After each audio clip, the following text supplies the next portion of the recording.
आचार बनैया पूर्व सबुबले आम मनरे आसी थाए खरा नहीं आचार आम केमिति बनइबू। आज मु आपण मानक सहित बिना खरारे लंका आचार रेसिपी शेयर करी जहाँ को आप थरे बनई मास मास पर्यंत स्टोर कर रखी खाई पारे। स्वाद एमिति जे बजार आचार भूली जिवे। नमस्कार, प्रतिदिन रोसई को आपण मानकु अनेक अनेक स्वागत।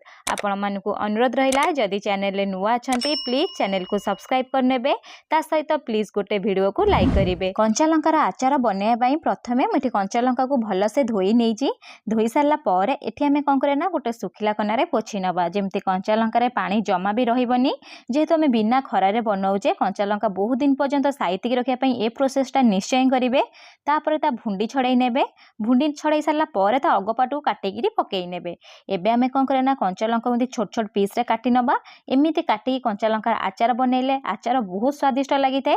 मसला भल से मिसी जाई थाए। एठी मु सब कंचा लंका को काटिकी रेडी करी नेची। एबे आमे कोन करे ना गोटे बड़ जागा नबा। जागारे कोन करे ना जो कंचा लंका को आमे काटिकी रखिथिले सब कंचा लंका को देई दबा। देई सारला परे मु एठी यूज करूची 2टी लेंबुर रस। आपण लेंबु रस जागारे विनेगार मध्य यूज करि परिबे। जेहेतु आमे आचार बनाउचे आचार टिके खट्टा लागिया पई एठी मु लेंबु रस यूज करूची। विनेगार देले आचार तो साइते ही रही थाए ता सहित खट्टा मध्य लागि थाए। आ 2 चामच स्वाद अनुसार लुण देई दबा। जेतेबेले आपण जेकोनोसी आचार बनाउछंती लुणर परिमाण टिके अधिका रखिबे जहा फल आचार हमर अधिका दिन पर्यंत साइती रहइबो। तापरे स्वाद मध्य भल आसीबो। तापरे एठी भल से मु मिसेई नेची। मिसेई सारला परे आकु गोटे साइड रखि नबा। एबे हमें कोन करे ना गोटे काच बाउल नबा। बाउल को प्रथमे गरम पानी रे धोई नेबे। धोई के गोटे सुखिला कनारे पोछि नेबे। पोछि सारला परे जो आमे लंका को लेंबु रस सहित गोळेई की रखिथिले सबु को एठी देई देबे। देई सारला परे एठी आपण कोन करे ना ऊपरे आहुरी आधा चम्मच एठी लुण देई देबे। तापरे कोन करे ना टिके भल से मिसेई नेबे। एम्ति करिया द्वारा कोन हुए ना लंका हमर नरम बनी जाए। ता सहित अधिका परिमाण लुण रहिले आम आचार जमा नष्ट हुएनी। एठी मु एठी लुण देकी गोळेई नेची। एबे आमे कोन करे ना बोतल को बंद कर नबा। लंका को एमती लुण लेंबु सहित गोळेकी पाखापाखि 2 दिन छाड़ी देबे जहाँफल लंका पूरा नरम बनै जिवो। ता सहित कलर चेंज हो जिवो। 2 दिन पर मुझे मसला बनई की रेडी करी। मुझे 2 दिन पर ही मसला बनाऊँगी। से कौन कर गोटे पैन नहीं। पैन रे देदबा 1.5 चामच जीरा। ता सहित 2 चामच एठी देदबा पान मधुरी। पान मधुरी निश्चय यूज करेंगे लंका आचार खटारे जहाँफल टेस्ट भल आसीबो। बास्ना मध्य भल आसीबो। एबे हमें गोटे मिनिट कौन करे ना लो फ्लेम रे टिके भाजी नबा। भाजी नहीं सारला परे एठी हमें कौन करे ना आधा चामच देदबा मेथी। मेथीर परिमाण एठी जमा भी अधिका रखिबेनी नले आचार हमर पूरा खराब बनेवा पिता पिता लागिबो। ता सहित आधा चामच मुझे दे दउची कला जीरा। देई सारला परे आकु मध्य टिके नगु जस्ट टिके भाजी नबा। भाजी नहीं सारला परे एठी हमें यूज करबा 1 ରୁ 2 चामच सोरिष। मुझे कला सोरिष नेइची। आपण चाहिले हळदिया सोरिष मध्य यूज करि परिबे। खटारे सब बेले हळदिया सोरिष यूज हेइ थाए। मो पाखरे नथिला बोली मिठी कला सोरिष यूज करची। तापर जस्ट 1 ରୁ 2 मिनिट भाजी नेबे। भाजी नहीं सारला परे आधा मिनिट छाड़ी देबे। आ सबु को लो फ्लेम रे ही भाजीबे, हाई फ्लेम करिवेनी। तापर आउ टिके भाजी नेबे। भाजी नहीं सारला परे आकु आपण कोन करना बाहर को बाहर करी ठंडा करि नेबे। ठंडा करके मसला को ग्राइंड कर नेबे। आचार रे एबे हमें कोन करे ना तेल यूज करबा। सेथि पई तेल को प्रथमे टे गरम करि नेबे जहा फल सोरिष तेलर कंचा स्मेल पळैबो।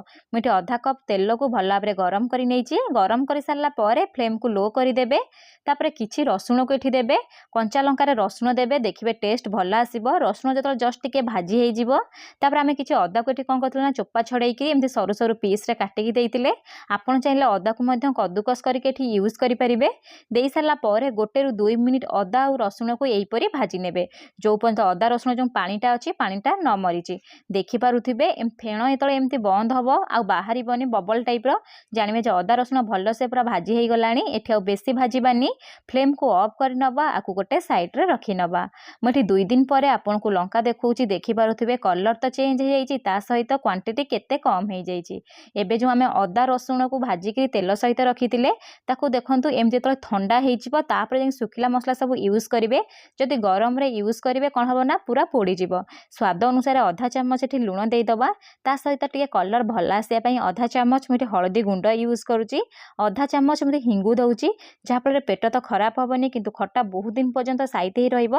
1.5 चामच एठी आमे कौन करबा ना काश्मीरी चिल्ली पाउडर दबा कलर भल आसीबो ता सहित राग लागोनी मुठी सुखला लंका भाजिकी यूज करनी जेहेतु कंचा लंका ऑलरेडी राग लगी थाए से मुठी लंका जमा यूज करनी तापर सबको मिसई नेबे मिसई सारा पर एठी आपण कौन करेंगे ना जो मसला को आम भाजिकी ग्राइंडिंग कर रखी मसला को एठी देदबा आपण मसला परिमाण आपण चाहिए अधिका दे पारे ना कम दे पारे पाखापाखि ये मुझे 2 चामच मसलार गुंड देइछि मसला गुंड दे सारा पर आपको मिसई नेबे कलर देखंतु केते भल आसीछि काश्मीरी चिल्ली पाउडर जेहेतु आम यूज करथिले कलर भल आसीछि एबे आमे कंचा लंका देदबा दे सारा पर आपको पाखापाखि भलसे मिसई नवा जिते भलसे मिसईबे मसला कंचा लंका सहित मिसीज ता सहित स्वाद भल आसब जदि आपन को आचार अदार बास्ना बा टेस्ट पसंद नुहे आपड़ ये अदा को स्किप करेंगे केवल कंचा लंकार चाहिए बनईकी रेडी करेंगे देखिपे मुझे भलसे मिसई सारा मिसई सारा पर कभर करने